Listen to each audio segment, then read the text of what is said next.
तो दोस्तों स्वागत है आपको इन्वेस्टर चॉइस के एक और नई वीडियो में, जहां हम लोग daily IPO and stock market के बारे में चर्चा करते रहते हैं। तो फिर आज हम लोग बात करने वाले हैं एक बेहद ही इंटरेस्टिंग टॉपिक पे, जो कि है इंडिजिन आईपीओ का लिस्टिंग डे स्ट्रेटजी को लेके।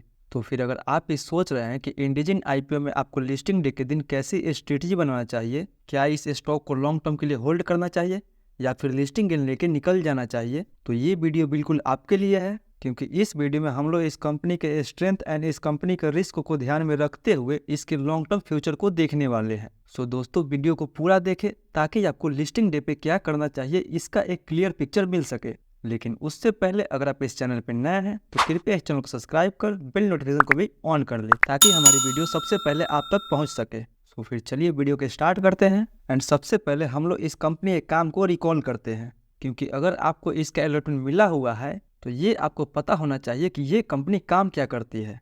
एंड जब आपको इसके फंडामेंटल एंड इस कंपनी के काम के बारे में पता चल जाएगा तब आप एक खुद से स्मार्ट डिसीजन ले सकेंगे। तो दोस्तों इंडिजिन एक हेल्थ केयर सोल्यूशन कंपनी है जो कि फार्मास्यूटिकल, बायोटेक और मेडिकल डिवाइस के लिए डिजिटल सोल्यूशन प्रोवाइड करती है। उनका मेन फोकस इनोवेशन और टेक्नोलॉजी को लेवरेज करना, ताकि हेल्थ केयर इंडस्ट्री को मोर इफिशियंसी और इफेक्टिव बनाया जा सके। मतलब दोस्तों ये कंपनी हेल्थ केयर सेक्टर में काम करती है। एंड जैसे जैसे इंडिया ग्रो करेगा इस कंपनी के प्रोडक्ट का डिमांड उतना ही ज़्यादा बढ़ेगा। सो आप इस कंपनी का काम को देख के अच्छे से अंदाज़ा लगा चुके होंगे कि ये कंपनी एक लॉन्ग टर्म प्लेयर है, यानी हेल्थ केयर का डिमांड हमेशा रहने वाला है। बट फिर भी हमारे लिए कंपनी का स्ट्रेंथ एंड रिस्क फैक्टर को देखना भी काफ़ी ज़रूरी हो जाता है।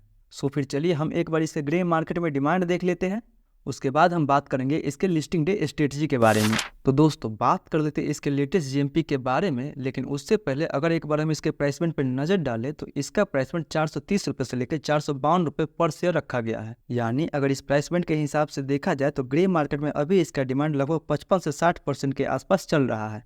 बट अगर 60% के हिसाब से भी देखा जाए तो पर शेयर पे हमें 271 रुपये का प्रॉफिट बता रहा है। 33 शेयर का लॉट है, उस हिसाब से लगभग हमें 9000 के आसपास तक प्रॉफिट देखने को मिल सकता है पर लॉट पे। यानी लिस्टिंग डे के दिन अगर इतना जीएमपी बरकरार रहे तो हमें जबरदस्त लिस्टिंग देखने को मिल सकती है। सो अगर 60% के हिसाब से इसका हम अंदाजन लिस्टिंग प्राइस देखते हैं तो इसका अंदाजन लिस्टिंग प्राइस 700 से 730 रुपये के बीच में कहीं हो सकता है। यानी जिन जिन को इसका अलॉटमेंट मिला हुआ है उनको तो लिस्टिंग डे के दिन काफ़ी अच्छा प्रॉफिट होने वाला है।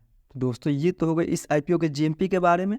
एंड चलिए अब हम लोग बात कर लेते हैं इसके लिस्टिंग डे स्ट्रेटजी के बारे में कि इसमें हमें लिस्टिंग डे के दिन कैसी स्ट्रेटजी बनाना चाहिए। सो यहाँ पे हम लोग सबसे पहले बात करेंगे कि ये आईपीओ लॉन्ग टर्म में कैसा परफॉर्म कर सकता है, ताकि इस आईपीओ में उनको भी प्रॉफिट हो सके जिनको कि इसका अलॉटमेंट नहीं मिला हुआ है। क्योंकि बहुत लोग ऐसे होते हैं जिनको कि अलॉटमेंट नहीं मिला हुआ होता है, वो लिस्टिंग डे के दिन फ्रेश एंट्री लेकर लॉन्ग टर्म के लिए होल्ड करते हैं। तो फिर चलिए लॉन्ग टर्म के लिए हम कंपनी कुछ स्ट्रेंथ एंड कंपनी कुछ वीकनेस के बारे में देखते हैं। तो अगर सबसे पहले इसके स्ट्रेंथ के बारे में देखें तो ये कंपनी जिस सेक्टर में है उस सेक्टर में उतना ज़्यादा कंपटीशन नहीं है। बट हेल्थ केयर इंडस्ट्री में तो बहुत कंपटीशन है। बट जिस सेक्टर में ये कंपनी है जैसे हेल्थ केयर डिजिटल सोल्यूशन, उसमें उतना ज़्यादा कंपटीशन नहीं है। इसीलिए ये कंपनी इस सेक्टर की मार्केट लीडर है। एंड कंपनी के पास अभी 65 एक्टिव क्लाइंट है जिनको कंपनी अपनी सर्विस देती है। यानी इन क्लाइंट से कंपनी को रेगुलर ऑर्डर मिलते रहता है। बट इसके क्लाइंट लिस्ट में इंडिया के अलावा north America, Europe and Asia का भी बहुत सारे कंट्री शामिल है। मतलब ये एक इंटरनेशनली कंपनी है जिसका प्रेजेंस ऑल ओवर वर्ल्ड में है। तो ये कंपनी के लिए काफ़ी अच्छी बात है। एंड वहीं इसके आरएचपी के अनुसार ये globally 20 largest bio pharmaceutical company के साथ लॉन्ग स्टैंडिंग रिलेशनशिप में है। यानी दुनिया के जो भी लार्जेस्ट दवा बनाने वाली कंपनी है उनसे इस कंपनी को रेगुलर ऑर्डर मिलते रहता है। तो ये भी कंपनी के लिए काफ़ी अच्छी बात है। एंड वहीं अपने कंपटीशन को ख़त्म करने के लिए ये कंपनी 2005 से ही बहुत सारे एक्विजिशन की हुई है, ताकि ये मार्केट में एक टाइप का मोनोपोली क्रिएट कर सके। और उसका कंपनी का काफ़ी अच्छा खासा एडवांटेज भी मिला हुआ है। And last but not the list, company fundamental wise भी काफ़ी अच्छी है, क्योंकि ये एक डेप्ट फ्री कंपनी है जिसके ऊपर ऑलमोस्ट जीरो डेट है। एंड वहीं उधारी की तुलना में कंपनी के पास रिजर्व एंड सरप्लस भी काफ़ी ज़्यादा मौजूद है। सो ये कंपनी के लिए काफ़ी अच्छी बात है कि कंपनी के पास उधारी कम है पर रिजर्व एंड सरप्लस डेट से ज़्यादा है। सो दोस्तों ये तो हो गई इसकी स्ट्रेंथ के बारे में। तो फिर चलिए अब हम लोग देख लेते हैं कंपनी के कुछ रिस्क के बारे में। तो कंपनी का पूरा फोकस लाइफ साइंस इंडस्ट्री पे है। यानी इस कंपनी का और दूसरा कोई रेवेन्यू सोर्स नहीं है। कंपनी जो भी रेवेन्यू जनरेट करती है वो पूरा का पूरा लाइफ साइंस इंडस्ट्री से जनरेट करती है। हालांकि मेरे हिसाब से ये तो कोई रिस्क नहीं है, लेकिन फिर भी कंपनी के आरएचपी में मेंशन है तो मैं आपको बता देता हूँ। एंड कंपनी अपने सेकंड रिस्क के बारे में मेंशन किया है कि इसका ज़्यादातर रेवेन्यू इसके सब्सिडरी कंपनी से आता है जो कि अलग अलग कंट्री में है। पर दोस्तों फिर भी ये भी उतना मैटर नहीं करता है क्योंकि सारा का सारा revenue and profit parental company के पास ही आएगा। सो ये भी कोई कंसर्न की बात नहीं है। तो दोस्तों इस आईपीओ में तो स्ट्रेंथ फैक्टर ज़्यादा है एंड रिस्क फैक्टर काफ़ी ही कम है। सो कंपनी का स्ट्रेंथ एंड रिस्क को ध्यान में रखते हुए ये बोल सकते हैं कि ये कंपनी फ्यूचर ओरिएंटेड है, मतलब इस कंपनी का फ्यूचर काफ़ी ब्राइट होने वाला है। सो दोस्तों ये तो हो गई कंपनी के लॉन्ग टर्म पर्सपेक्टिव के बारे में। तो चलिए अब हम लोग बात कर लेते हैं उनके लिए जिनको कि इसके अलॉटमेंट मिला हुआ है वो इसमें क्या करे, वो इसे होल्ड करे या फिर सेल करके निकल जाए। तो सबसे पहले बात करते हैं उनके लिए जो इस आईपीओ में केवल लिस्टिंग गेन के लिए अप्लाई किए थे, क्योंकि बहुत सारे रिटेल सेक्टर में ऐसे लोग होते हैं जो केवल लिस्टिंग गेन के लिए ही अप्लाई करते हैं। तो अगर उनमें से एक आप भी हैं कि केवल आप लिस्टिंग गेन के लिए अप्लाई किए थे तो आप बेशक इसमें से लिस्टिंग गेन लेके निकल सकते हैं, क्योंकि आपको लिस्टिंग गेन भी 50 से 60% के आसपास मिल रहा है। सो आपके लिए बेटर होगा कि आप इससे लिस्टिंग गेन लेके ही निकल जाए।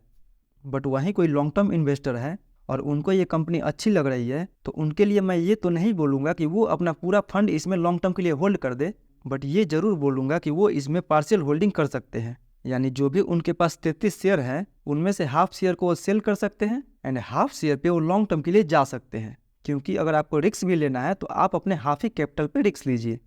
एंड मार्केट में कुछ लोग वैसे भी होते हैं जो बिल्कुल अपने कैपिटल पे रिस्क लेना नहीं चाहते हैं, तो उनके लिए एक स्मार्ट डिसीजन है, वो अपने प्रॉफिट को होल्ड कर सकते हैं। यानी जो भी 9,000 के आसपास प्रॉफिट मिल रहा है आपको पर लॉट पे, आप उनको लॉन्ग टर्म के लिए होल्ड करके छोड़ सकते हैं। एंड जो भी आपका 15,000 के आसपास प्रिंसिपल कैपिटल है उसको आप विड्रॉ कर सकते हैं। बट दोस्तों कोई भी डिसीजन ले सोच समझ के ले और लिस्टिंग डे के दिन जल्दीबाजी में कोई डिसीजन ना बनाए। यानी सेल भी करना है तो आप एक बार में पूरे शेयर को सेल ना करें, क्योंकि अगर एक बार में आप पूरे शेयर को सेल कर देते हैं तो अगर ये स्टॉक फिर से ऊपर जाता है तो उसमें आपको बहुत ही रिग्रेट फील होगा। तो उससे अच्छा है कि प्री मार्केट में इसके वॉल्यूम को एनालाइज कीजिए, इसके ओपनिंग प्राइस को देखिए, इसका ऑर्डर देखिए एंड उसके बाद ही कोई डिसीजन लीजिए। एंड प्री मार्केट में ही इसका स्टॉप लॉस हमारे टेलीग्राम चैनल पर दे दिया जाता है, तो मेक श्योर कि आप टेलीग्राम चैनल को जरूर ज्वाइन कर लें। तो दोस्तों ये तो था मेरा आज का लिस्टिंग डे स्ट्रेटजी इस आईपीओ को लेके। आपका क्या स्ट्रेटजी है और कौन कौन इस आईपीओ को लॉन्ग टर्म के लिए होल्ड करने वाला है और कौन कौन इसको लिस्टिंग डे पे ही सेल करने वाला है, वो भी हमें कमेंट करके जरूर बताएं। तो आई होप आपको ये वीडियो अच्छी लगी होगी। वीडियो अच्छी लगी हो तो वीडियो को लाइक कीजिए, अपने दोस्तों से शेयर कीजिए एंड जो भी आपका सवाल है वो हमसे कमेंट बॉक्स में जरूर पूछिए। मिलते हैं अगले वीडियो में, तब तक के लिए धन्यवाद।